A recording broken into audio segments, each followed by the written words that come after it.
今日の特集はただ芯が強いだけじゃない、抜け目なくそして魅惑的に物語を動かしていく主役たち。一見すると受け身に見えても実際は盤面を読み、状況を操り、時には攻めを翻弄する甘さと知略、そのギャップこそが中毒性の正体だ。皆さんこんにちは、 BL ホリックのムーニンです。ネタバレを含むのでご注意を。では早速始めましょう。まず紹介するのはあなたを殺す旅。小田島は無表情で寡黙、若頭片岡の世話係として淡々と任務をこなすが、その胸の奥には殺すための任務と復讐心が静かに沈んでいる。忠実な従者を演じながら暗殺の機会を伺う二重生活。その徹底した感情抑制こそが小田島の抜け目なさだ。ところが彼はやがて殺すべき相手に惹かれてしまう。壊れそうな透明感と呼ばれる繊細さが冷徹な仮面を内側からひび割らせていく。消えない傷、再仮想の立場、体的にも使える構図、それら全てが小田島をより複雑で人間的な存在へと形作っていく。復讐と愛の間で心は知事に乱れ、それでもどちらかを選ばなければならない。小田島が決断を迫られる瞬間、私の期待値はきっと最高潮に達する。そして日本 BL の中でこれまで私が一番好きな NC シーンはポルノグラファーだった。だがあなたを殺す旅の NC シーンもそれに並ぶほど本能を揺さぶる。小田島が高ぶった瞬間、肩から腕に刻まれた竜の入れ墨が血の気を帯びて色づき、妖艶にうねり出すのだ。そのシーンを見た時、私はふと漫画「虚空の月」を思い出した。岸川海一倉組の指導、彼は腰から足首にかけて蛇の入れ墨をまとい、そこに彼岸花まで添えられている。澄ました顔をしながらベッドで体をうねらせる時の蛇の生めかしさといったら思わず絶叫するほどセクシー。お願いだからどうか実写化してほしい。続いてはジャック&ジョーカー。ジョーカーは千の顔を操る変装の達人で、軽口の裏には深い罪悪感と贖罪への渇望を抱えている。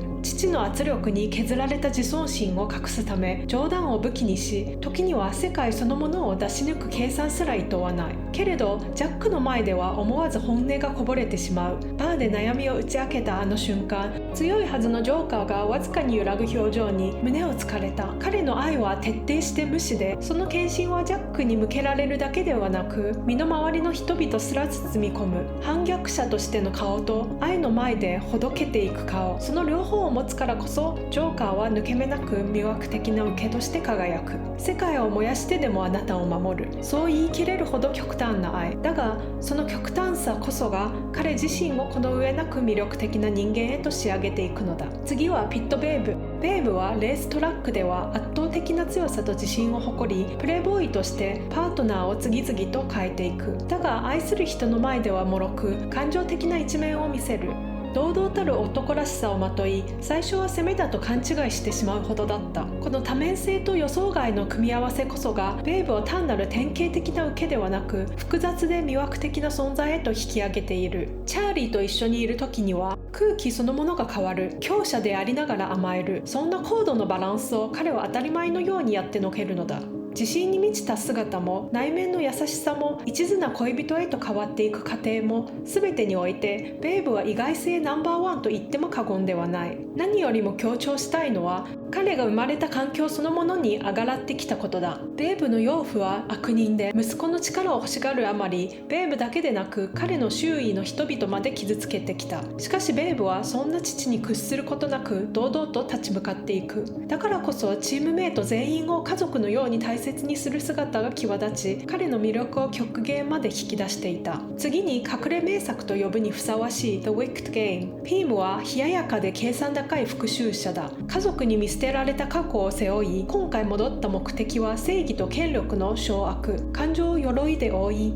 駒を冷静に操り、不要な情は容赦なく切り捨てる。だがボディーガードのターンの温かさに触れるうちに、長い間凍りついていた心が少しずつ溶けていく。権力者でありながら命を狙われ守られる必要があるという二重性、そして緻密に練り上げた復讐計画を揺るがす愛というノイズ。理性と情がせめぎ合う。その狭間にこそピームの魅惑が宿る。冷酷な後継者の仮面の下で孤独と渇望がかすかに気づき始める。彼は守られることを受け入れることでこそ彼の強さは新たな光を帯びる。そして彼の受けとしての在り方は、私がこれまで見てきた中で最も心の理想に近い存在だった。